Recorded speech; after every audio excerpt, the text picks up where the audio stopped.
शव के टुकड़े किए, उन्हें उबाल रहा था, कुकर में डालकर पीस रहा था ताकि उन्हें ठिकाने लगा सके। यार अभी कुछ टाइम बीता भी नहीं था, अभी हमने जस्ट केस देखा था कुछ टाइम पहले ही, साक्षी और साहिल का, कि कितनी बेरहमी से उस बंदे ने मर्डर किया। एंड अब हमको एक और केस मुंबई से देखने को मिला है जो कि है अनुज और सरस्वती का। तो आज की इस वीडियो में हम पूरा केस स्टडी करने वाले हैं इस केस से रिलेटेड, कि क्या सब कैसे क्या हुआ। ये जो केस है अभी बहुत ज़्यादा अनसॉल्व्ड है, बहुत सारी चीज़ें अभी डिस्क्लोज नहीं की गई है, बट जितनी चीज़ें हमारे सामने हैं आज की इस वीडियो में तुम सभी को पूरा कैसे सब क्या हुआ पता चलने वाला है। सरस्वती एज 32। सरस्वती बचपन से ही अपने घर वालों से अलग रहा करती थी। माँ की मृत्यु के बाद सरस्वती ने अपने 18 साल की उम्र तक एक आश्रम में गुजारे जो कि अहमदनगर में था। 18 साल के बाद सरस्वती अपनी बहनों के साथ जाके रहने लगी, जो कि बताया जा रहा है कि वो 3 या फिर 4 बहनें थी, जिनमें से वो एक बहन के साथ रहा करती थी। लेकिन कुछ सालों बाद वो वहाँ से अलग होकर मुंबई चली गई। इसके पीछे रीज़न ये बताया जा रहा है कि जो भी उनकी बहन थी वो उनको परेशान रखती थी, उनको मारती थी और अच्छा व्यवहार ना होने के कारण वो उनसे अलग होकर मुंबई चली गई। मनोज एज 53, ये कंफर्म नहीं है, बहुत सी जगह 56 भी बताया जा रहा है, लेकिन मनोज एक राशन की शॉप पे काम करा करता था। लेकिन सरस्वती जब उस आश्रम में जाती थी अपने कुछ डॉक्यूमेंट्स के बारे में पता करने, तो वहाँ पे भी जो उनकी फ्रेंड्स बनी हुई थी या फिर जो भी वहाँ के लोग थे वो पूछते थे कि तुम अब कहाँ रह रही हो सरस्वती, तो वो ये बताया करती थी कि मैं अपने मामा के साथ रह रही हूँ, जो कि एक बहुत ज़्यादा अमीर आदमी है, उनका एक कपड़ों का बहुत बड़ा व्यापार है। मनोज और सरस्वती, इन दोनों के बारे में मैंने तुम सभी को बेसिक इन्फॉर्मेशंस दे दी हैं कि ये लोग कौन थे, कहाँ रहते थे, क्या सब सीन है।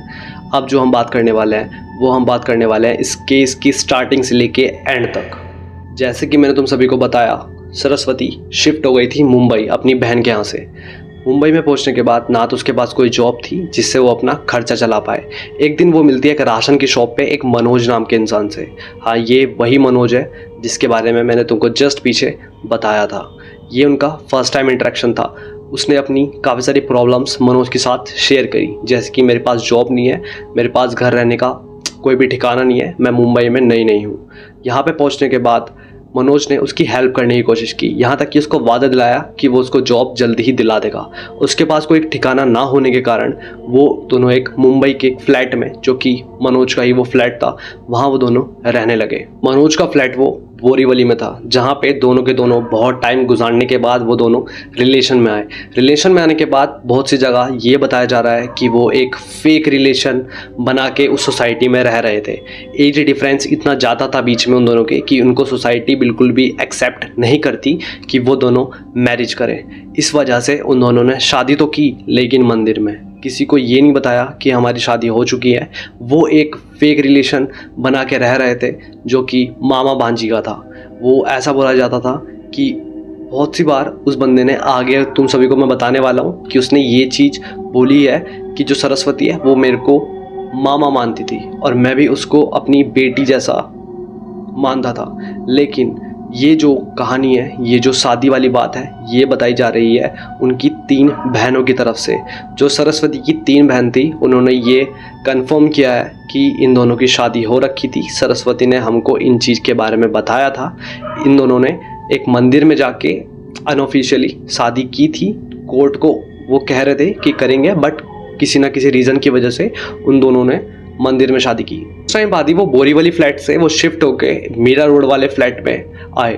वहाँ पे आने के बाद काफ़ी टाइम वो वहाँ पे भी सही सब चल रहा था, लेकिन कुछ चीज़ नोटिस होने के बाद वहाँ पे आसपास के लोग बिल्कुल भी ये चीज़ उन्होंने नोटिस नहीं की कि उनके बीच में कुछ भी लड़ाई है या क्या सब सीन हो रहा है।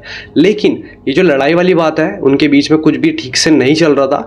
ये पता चला उनके ही जो वो सरस्वती उस आश्रम में रहा करती थी, जब वो वहाँ पे एक दिन आई तो वहाँ पे वो एक अजीब सा बिहेव करने लगी। जैसे वो नॉर्मल रहती थी बिल्कुल भी वो वैसी नहीं थी।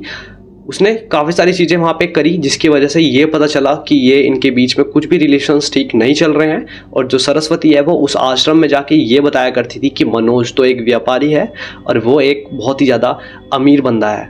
और ऊपर से जब भी मनोज उस आश्रम में आया करता था सरस्वती के साथ या उसको लेने के लिए, तो वहाँ पे वो वहाँ के जितने भी बच्चे रहा करते थे उस आश्रम में, उनके लिए वो काफ़ी सारे कपड़े और काफ़ी सारे गिफ्ट्स लेके आया करता था। 7 जून 2023 मुंबई मीरा रोड के पास एक सोसाइटी है गीता आकाश करके। उस सोसाइटी में फ्लैट नंबर 704 में वो कपल दोनों रहा करते थे। 7 जून 2023 ये वो दिन है जिस दिन पुलिस वालों को ये चीज़ पता चली कि मीरा रोड में एक सोसाइटी है गीत आकाश करके, यहाँ पे ये सब चीज़ हो चुकी है। वो सब क्या चीज़ें हुई हैं उसके बारे में हम आगे बात करने वाले हैं, लेकिन वहाँ पे उस लड़की की डेथ हुई। डेथ होने से बाद कुछ टाइम बाद उसने 3 या 4 दिन का वो टाइम था जहाँ पे उसने वो सब चीज़ें की हैं। वो सब क्या चीज़ें हैं उसके बारे में हम आगे बात करने वाले हैं, लेकिन वहाँ से उसके फ्लैट में से बहुत ही गंदी स्मेल आने के कारण वहाँ के जितने भी नेबर्स थे उनमें से उन्होंने पुलिस को इन्फॉर्म किया। उससे पहले मनोज से भी उन्होंने कांटेक्ट करने की कोशिश की कि शायद से यार तुम्हारे रूम में कुछ सही चीज़ें नहीं चल रही हैं, या फिर उनको शक था लेकिन वैसा बोल रहे हैं कि शायद से अगर चूहा वूहा भी तुम्हारे विंडो में आके अटका है या बहुत ज़्यादा गंदी स्मेल आ रही है, अगर तुम उसको फिक्स कर सकते हो तो प्लीज़ उसको कर लो। वही चीज़ मनोज ने उन सभी को बोला कि उनमें से एक इंसान ने बोला जिसने भी वो बेल वहाँ पे जाके बजाया था उनके रूम का कि भाई अभी मेरे पास टाइम नहीं है, मैं 10:30 तक आऊँगा वापस, मैं तब तक देख लूँगा। उनके नेबर को उन पे बहुत ज़्यादा शक होने लगा था जब वो, जैसे कि मैंने बताया, उनके घर गए थे कि उनको बताने के लिए तुम्हारी विंडोज़ में कुछ अटका हुआ है, प्लीज़ उसको सही कर लो, हमको बहुत ज़्यादा प्रॉब्लम हो रहा है। तो वही जब उन्होंने बोला कि मैं रात को देखता हूँ, मैं जॉब के बाद आऊँगा 10:30 तक, तब मैं देख लूँगा इस चीज़ को, तभी जब वो वहाँ से निकला अपने रूम का लॉक लगा के, तो उनके अंदर से भी ना बहुत गंदी स्मेल आ रही थी। तो ये चीज़ उनके नेबर ने नोटिस करा था। उससे पहले भी उन्होंने जाके उनका बेल बजाया था घर का 704 रूम नंबर, तो भाई उन्होंने नहीं खोला था और अंदर से स्प्रे की आवाज़ आ रही थी जैसे कि कोई रूम फ्रेशनर अपने रूम में मार रहा हो। उन्हीं में से उनके नेबर्स ने इन्फॉर्म किया, जो भी सोसाइटी का हेड था। सोसाइटी के हेड से फिर चीज़ें कंफर्म होने के बाद कि यहाँ पे कुछ भी ठीक चीज़ नहीं चल रही है उस रूम के अंदर, उन सभी ने उसी दिन कांटेक्ट किया पुलिस वालों को। पुलिस वालों ने वहाँ पे से रूम को तोड़ा, उसके लॉक को तोड़ा, अंदर गए और उन्होंने कुछ ऐसी चीज़ें देखी जो कि बहुत ही ज़्यादा,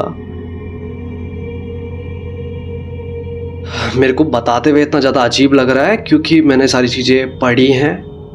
ऊपर से वहाँ की उस रूम की जो फुटेज है थोड़ी बहुत जो कि डिस्क्लोज हो रखी है वो देखी है, तो अब हम उन्हीं की चीज़ों के बारे में बात करने वाले हैं। पुलिस जैसे ही मीरा रोड के पास एक सोसाइटी है गीता आकाश करके जहाँ मनोज रहा करता था फ्लैट नंबर 407 में, जैसे ही उन्होंने उस रूम को तोड़ा, खोला और अंदर गए, उन्होंने एक ऐसी चीज़ देखी जो कि बहुत ही ज़्यादा दिल दहला देने वाली थी, जो कि ये था, वहाँ पे उन्होंने सब चीज़ नोटिस करी, सब कुछ एकदम परफेक्ट था। उनके बेड वेड रूम में भी देखा, कुछ भी चीज़ एकदम अजीब नहीं दिख रही थी, बट स्मेल इतनी ज़्यादा आ रहा था, लेकिन वहाँ पे कुछ भी ऐसा ब्लड हुआ या फिर कुछ भी और चीज़, कोई डेड बॉडी, ऐसा उनको कुछ भी देखने के लिए मिला। जब वो किचन में गए तो वहाँ पे उनको 3 बकेट दिखती है। 3 बाल्टियों में अलग अलग बॉडी पार्ट्स थे उस शव के। उन सभी को नहीं पता था कि ये किसके बॉडी पार्ट्स हैं, ये क्या सब हुआ है। वो बॉडी पार्ट्स इतने ज़्यादा अजीब दिख रहे थे, उनको कुछ समझ नहीं आया कि ये बॉडी पार्ट्स किसके हैं और ये पूरी बॉडी में से ये बॉडी पार्ट्स भी कौन से वाला है। उनको ये चीज़ तब बाद में दिखती है जब वो वहीं पे एक किचन में एक चुटिया को देखते हैं, जो कि उसने वो वहाँ से कट करी होगी उसके वो सब चीज़ करने से पहले। जब वो देखते हैं कि यहाँ पे कोई चुटिया है, वो भी एक फीमेल की, तब उनको पता चलता है कि हाँ, इनके साथ एक लड़की रहा करती थी जो कि सरस्वती नाम से थी। तो ये दोनों रहते थे, कुछ विवाद होने के कारण, इन दोनों की लड़ाई होने के कारण उन्होंने ये सब इतना सब आगे का कदम लिया, जो कि मनोज ने क्या किया, अभी मैं अपने बचाव में मनोज ने क्या चीज़ें कही हैं वो मैं तुमको आगे बताने वाला हूँ। लेकिन उन बाल्टियों के अंदर ऐसी सारी चीज़ें देखे जाना, इससे पहले ये तक कि ये आइडेंटिफाई नहीं हो रहा था कि ये बॉडी पार्ट कौन से हैं। तो ऐसा उस इंसान ने क्या किया था, तो अब हम उन चीज़ों के बारे में और भी ज़्यादा डिटेल में जाने वाले हैं। पुलिस वालों ने सिर्फ वो 3 बकेट ही नहीं और भी काफ़ी सारी चीज़ें वहाँ पे नोटिस करी, जैसे कि एक चुटिया थी, ऊपर से उसके बेडरूम के नीचे एक पेड़ काटने वाला उनको कटर मिला जो कि खून से सना हुआ था। ऊपर से ये चीज़ बताई जा रही है कि मनोज ने क्या चीज़ें बताई कि उसने ये क्या सा सब करा, क्यों करा, क्या करा। मनोज एक दिन रूम में पहुंचता है, अपने रूम में पहुंचते ही वो सरस्वती को नीचे लेटा हुआ दिखता है, उसके मुंह से झाग आ रहे थे। तो उसने कुछ भी ऐसा सुसाइड करने का सोचा होगा या उसने वो सब चीज़ें करी। उसके बाद मनोज डर के कारण उसने क्या किया, बाहर से एक ऑर्डर करा, बाहर से वो लेके आया एक पेड़ काटने वाला कटर, उससे उसने उसके पूरे बॉडी पार्ट्स को कट करा छोटे छोटे पीसेस में। उसमें से स्मेल इतनी ज़्यादा आ रही थी, इसके कारण उसने क्या किया, वो जितने भी बॉडी पार्ट्स थे उनको मिक्सी में रखा, मिक्सी में उसको मिक्स करा। मिक्स करने के बाद वो भी जो भी बॉडी पार्ट्स बचे उनको कुकर में उबाला। हाँ, उसने ये सब चीज़ें की हैं रियल में। उसके बाद उसने क्या किया, जो वो उसने बॉईल करे सरस्वती के बॉडी पार्ट्स को, देन उसके बाद कुत्तों को खिलाया। ये सारी चीज़ें उसने ये कंफर्म किया है कि ये सब मैंने किया है पुलिस वालों के सामने, जब पुलिस वालों ने जोर ज़बरदस्ती से मनोज से ये चीज़ें पूछी। यार ये बिल्कुल मजाक बात नहीं है, ये इतना ज़्यादा डिस्टर्बिंग है कि अपनी खुद की वाइफ को एक पेड़ काटने वाले कटर से कट करने के बाद जो भी उसके पार्ट्स है उसको मिक्सी में मिक्स करने के बाद, उसके बाद जो भी वो छोटे पीसेस बचते हैं उसको बॉईल करना कुकर के अंदर, देन कुत्तों को खिलाना। यहाँ तक कि ये चीज़ें बताई जा रही हैं कि उन बाल्टियों के अंदर जब उन्होंने वो चीज़ देखी तो वो इतनी ज़्यादा अजीब थी कि उनको बिल्कुल भी आइडेंटिफाई नहीं हो रहा था कि ये कौन सा बॉडी पार्ट्स है, क्योंकि उस इंसान ने, उस मनोज ने क्या किया था वो मैं तुमको बताऊँ यहाँ पे तो वो बहुत ही ज़्यादा गंदी चीज़ है यार। कि एक बॉडी पार्ट्स के अंदर से खून अलग कर दिया, बिल्कुल मांस अलग कर दिए, और जो हड्डियाँ हैं उनको सेपरेट कर दिया। इन तीनों चीज़ों को सेपरेट करने के बाद उन सभी को हड्डियाँ भी दिखी किचन के अंदर ही, जो कि उसने साफ़ करके रखी हुई थी। अब हम बात करने वाले हैं कि उसी दिन मनोज पकड़ा कैसे गया। मनोज को कॉल वो करते रहे कि भाई कॉल उठाएगा ये बंदा, उन सभी को पता चल चुका था कि रूम में ऐसी चीज़ें हो रखी हैं, लेकिन फ़ोन स्विच ऑफ जाने के कारण लोगों को ये लगा कि उसको भनक लग चुकी है कि मैं अब फंसने वाला हूँ या मैं फंस चुका हूँ, तो वो वहाँ से भागने की प्लानिंग कर रहा होगा। बट ऐसा बिल्कुल भी नहीं हुआ।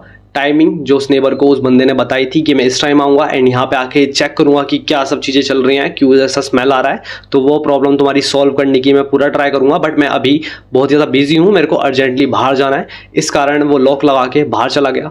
देन अपने उसी टाइमिंग पे जो उसने उसको नेबर को बताया था वो वापस आता है। उसका जो फ्लैट है रूम नंबर 704, वो 7वें माले पे था। वो आता है फ्लोर से, एक पुलिस वाला ही उनको देख लेता है कि हाँ यही वो बंदा है जिसने वो करा है, तभी उसको वो पकड़ लेते हैं। अब इसके पीछे ये बिल्कुल नहीं पता कि उसको ये चीज़ पता थी कि पुलिस वालों ने उनका पता लगा लिया है या क्या सब हुआ, वो वापस किस लिए आया, क्यों आया, ये बिल्कुल भी चीज़ें डिस्क्लोज नहीं हुई हैं। उसी दिन मनोज अरेस्ट हो जाता है। मनोज ने अपने बचाव में पुलिस वालों को काफ़ी सारी चीज़ें बताई, जैसे कि वो जिस दिन पहुँचता है अपने रूम में, अपने फ्लैट नंबर 704 में, तो वो देखता है सरस्वती नीचे लेटी हुई है।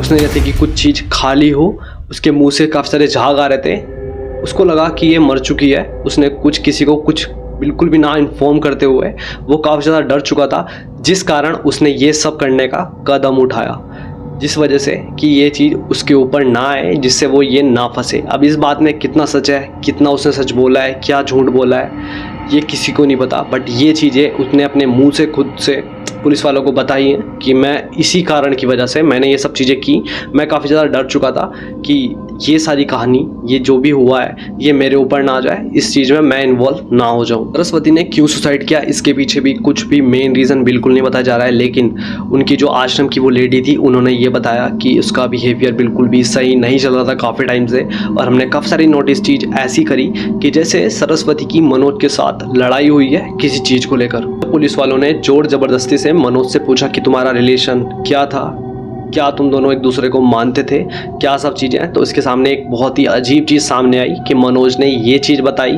कि वो मेरी भांजी थी, मैं उसको अपनी बेटी की तरह प्यार करता था और वो मेरे को मामा बुलाया करती थी।